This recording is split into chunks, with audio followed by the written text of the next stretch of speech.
Classificação indicativa. Livre para todos os públicos.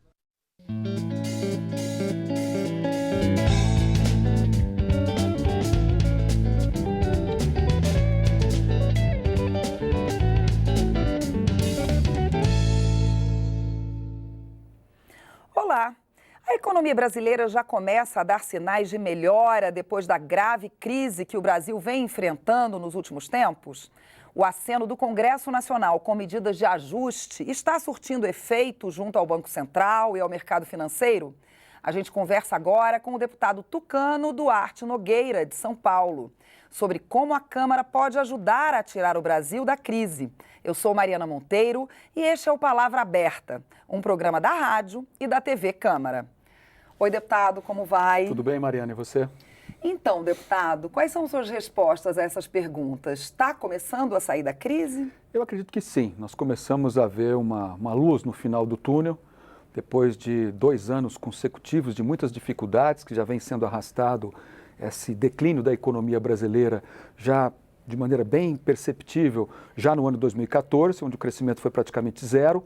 O ano passado, 2015, o Brasil regrediu, na sua economia, o PIB negativo, de 3,8%, e ainda vamos arrastar esse ano 2016 também com um PIB negativo, mas com um viés de melhora.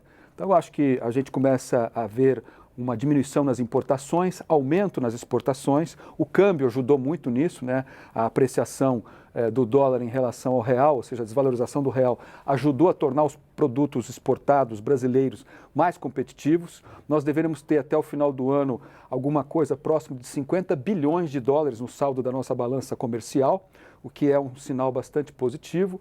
A inflação começa a dar sinais de desaquecimento, de diminuição. Começamos a trabalhar com um patamar inflacionário beirando aí 7% até o final deste ano, na virada de 2017. Ainda enfrentamos problemas de desemprego. O ano passado foram 1,5 milhão de desempregados de carteira assinada que foram demitidos. No primeiro semestre desse ano foram mais 500 mil também, 532 mil desempregados a mais. Então esse índice de desemprego subiu de 8,3 para 11,3, ou seja, são 11 milhões e 600 mil brasileiros desempregados, o que não é um número muito bom. E o mais difícil é que esses desempregados, que estão aí na faixa de 12%, 24% de desemprego está na faixa até os 24 anos. Então você vê que o primeiro emprego ou o emprego no começo da vida é aquele que está mais fazendo sofrer os nossos jovens. Mas eu acredito que nós começamos a ter uma reversão, inclusive os indicadores de otimismo, aqueles indicadores que são utilizados tanto pela rede varejista, pela indústria, ou de confiança do consumidor, começam a dar sinais de melhora. Então, há um sentimento, psicologicamente falando, e economia também tem um pouco a ver com psicologia e acreditar, Você tem que ter não só esperança, no sentido de esperançar, que é ter otimismo de que, de fato, alguma coisa boa vai acontecer e, portanto, eu acho que a economia deverá dar sinais de melhora a partir agora do segundo semestre, mesmo com essa gravíssima crise fiscal que o próprio governo atravessa. Nós estamos com um declínio na arrecadação de impostos, isso vale para todos os segmentos, União, estados e municípios, de mais de 7%, ou seja, é um declínio de arrecadação fiscal por força do desaquecimento da economia e a diminuição das atividades econômicas do que vem ainda via grande. Imposto, Exatamente. Tá certo. O senhor acredita que o governo Michel Temer, que é o nosso governo interino do momento, do qual o senhor faz parte da base, ele dá, às vezes, sinais um pouco trocados em relação à economia? Porque uma hora ele aumenta a possibilidade de se gastar os gastos, mas, por outro lado, aumentou também o reajuste para servidores. Isso confunde um pouco, talvez, o mercado, o pessoal da área econômica? Eu acho que a área econômica foi muito bem montada, pelo presidente Michel Temer. Escolheu pessoas muito gabaritadas e experientes no setor da economia nacional, tanto o ministro Henrique Meirelles na Fazenda, que já foi presidente do Banco Central por vários anos, o William Goldfein no Banco Central, alguém com muita credibilidade, no próprio BNDES, a Maria Silvia Bastos, que já foi presidente da Companhia Siderúrgica Nacional. Então, são homens e mulheres bastante credibilizados pela opinião pública.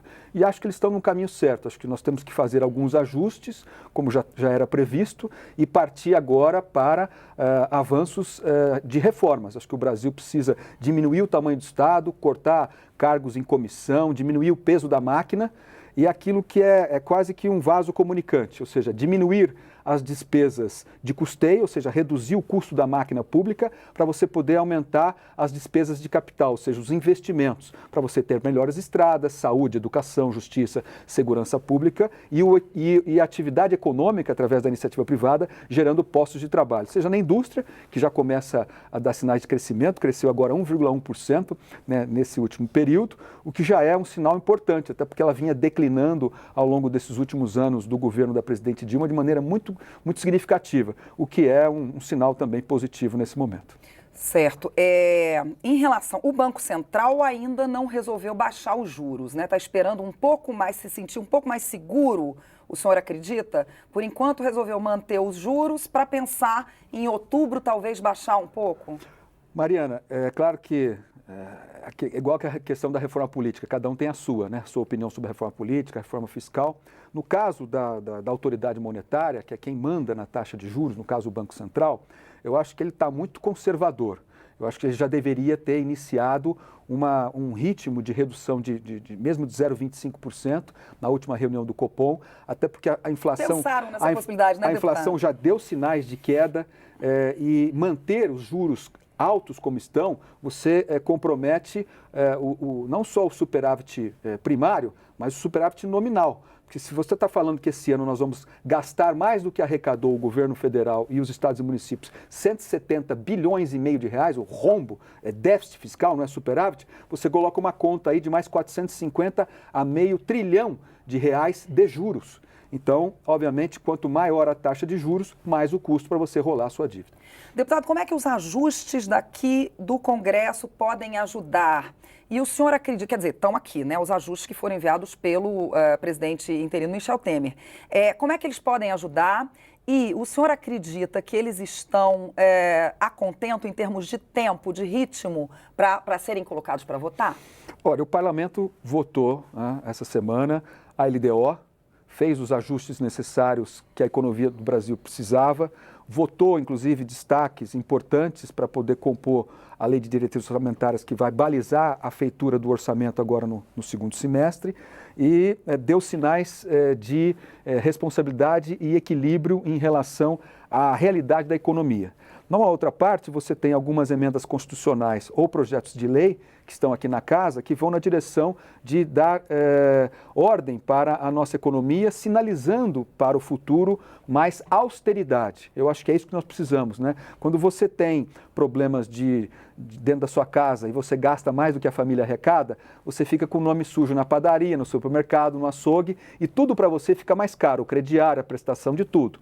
A mesma coisa é o país, só que numa dimensão gigantesca, né? Então o Brasil precisa colocar a casa em ordem, parar de gastar mais do que arrecada, para não penalizar a população, para poder diminuir a taxa de juro, para poder aumentar a oferta de empregos e a gente poder retomar com sustentabilidade o crescimento econômico. Deputado Duarte Nogueira, o senhor acredita que há possibilidade de se fazer reforma tributária? A minha última pergunta é que a gente está terminando o tempo. Eu não só acredito, como eu acho que esse é o caminho, né? O Brasil precisa das reformas. Nós vivemos recentemente uma policrise, uma crise econômica, fiscal, uma crise de moral, ética, de corrupção.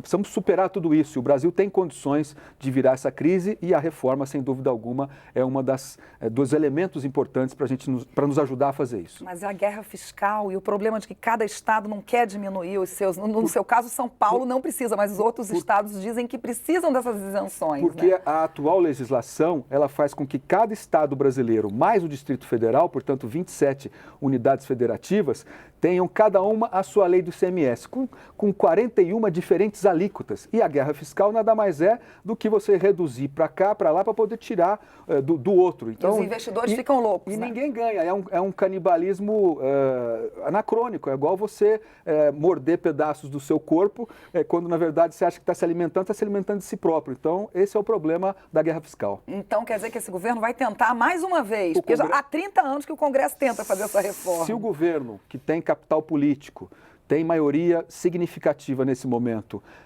caminhar nesse sentido e colocar a sua força política para fazer as reformas, eu tenho certeza que fará. Tá certo, deputado. A gente agradece muito a sua participação aqui no programa. Muito obrigado. Eu conversei com o deputado Duarte Nogueira sobre as possíveis saídas para a crise econômica que o Brasil atravessa. Você pode ter acesso a essa e outras edições do programa no site câmara.leg.br/palavra aberta. Eu sou Mariana Monteiro e até o próximo programa.